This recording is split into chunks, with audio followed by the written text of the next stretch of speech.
সহকারী শিক্ষক। আমাদের কালকে আমরা শান্তিপূর্ণ অবস্থানে সবাই এখানে সমাবেশ করতেছিলাম। বিকালের দিকে আমরা শাহবাগের দিকে সবাই এগিয়ে গিয়েছিলাম ওই জায়গায় আমাদের দাবি জানানোর জন্য। এখানে আমরা শান্তিপূর্ণ অবস্থানে সবাই লিপ্ত ছিলাম। হঠাৎ পুলিশ আমাদের উপর গ্রেনেড হামলা করলো, পানি চললো এবং আমাদের লাঠিচার্জ করলো।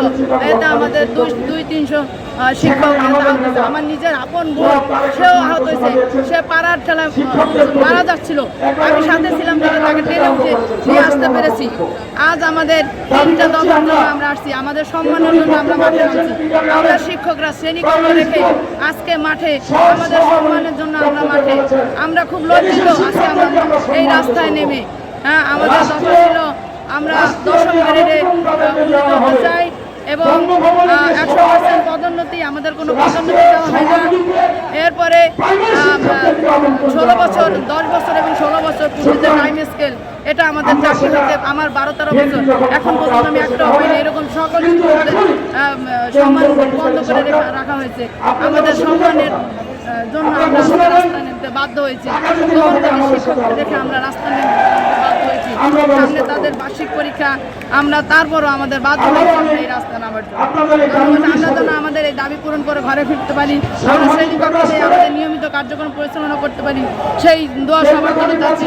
আমরা জয়ী হব, জয় হব নিয়ে আমরা ঘরে ফিরবো ইনশাল্লাহ। আমাদের প্রথম দাবি হচ্ছে বাস্তবায়ন। দ্বিতীয় দাবি হচ্ছে 10 বছর এবং 16 বছর পূর্তিতে উচ্চতর গ্রেড। একজন শিক্ষক 20 বছর চাকরি করে তিনি সার্ভিস বেনিফিট হিসাবে যে উচ্চতর গ্রেড প্রতিনিধির প্রধান ছিলাম, সেই তাদেরকে আমাদের থেকে আবার থানা থেকে ইনশাআল্লাহ নিয়ে আপনাদের হাতে ফিরিয়ে দিয়েছি। আপনারা খুশি হয়েছেন না? দাবি হচ্ছে আমাদের সকল সরকারি শিক্ষকদেরকে 100% পদোন্নতি দিয়ে এই শিক্ষকদেরকে পদোন্নতি দেওয়ার জন্য চাচ্ছি। ডিপার্টমেন্ট থেকে শুধু পদোন্নতি হবে, আমাদের মন্ত্রণালয়ের উপদেষ্টা মহোদয়, তিন দাবি সচিব নিয়ে মহোদয়, ডিজি মহোদয়, আমাদের অর্থাৎ ঊর্ধ্বতন কর্তৃপক্ষের সঙ্গে একটা সমর্পণ অনুষ্ঠান, আলোচনা, সেই অনুষ্ঠানে আলোচনা হতে পুলিশ পারে। সতর্কিতভাবে অন্যায়ভাবে আমাদের শিক্ষকদের উপরে হামলা করে আমাদের প্রায় 200 অধিক শিক্ষক আহত হয়েছে। আমরা এই পুলিশের সেই বাংলাদেশের কোনো তীব্র নিন্দা জানাই। আমাদের এখন অনেক শিক্ষক হাসপাতালের বেডে এখন থাকছে। আমরা রোগমুক্ত কামনা করছি, তাদের সুস্থতা এবং সরকার আমরা একটা দাবি জানাচ্ছি, আমাদের এই দাবি আপনারা অবশ্যই পূরণ করুন।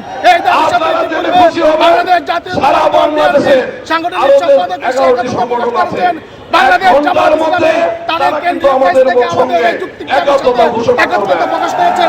আমরা বিশ্বাস করি সকল রাজনৈতিক আমাদের এই যুক্তি প্রকাশ করে আমরা যদি মাধ্যমিক শিক্ষকদের জন্য আমরা যদি এবং সকল শিক্ষা প্রতিষ্ঠান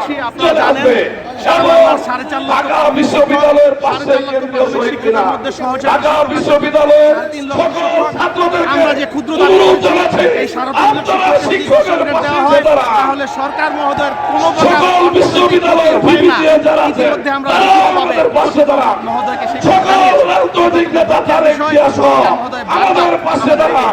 আমাদের সংগ্রাম চলছে, চলবে, চলবে, চলবে। একজন শিক্ষক জীবনযাপন করার জন্য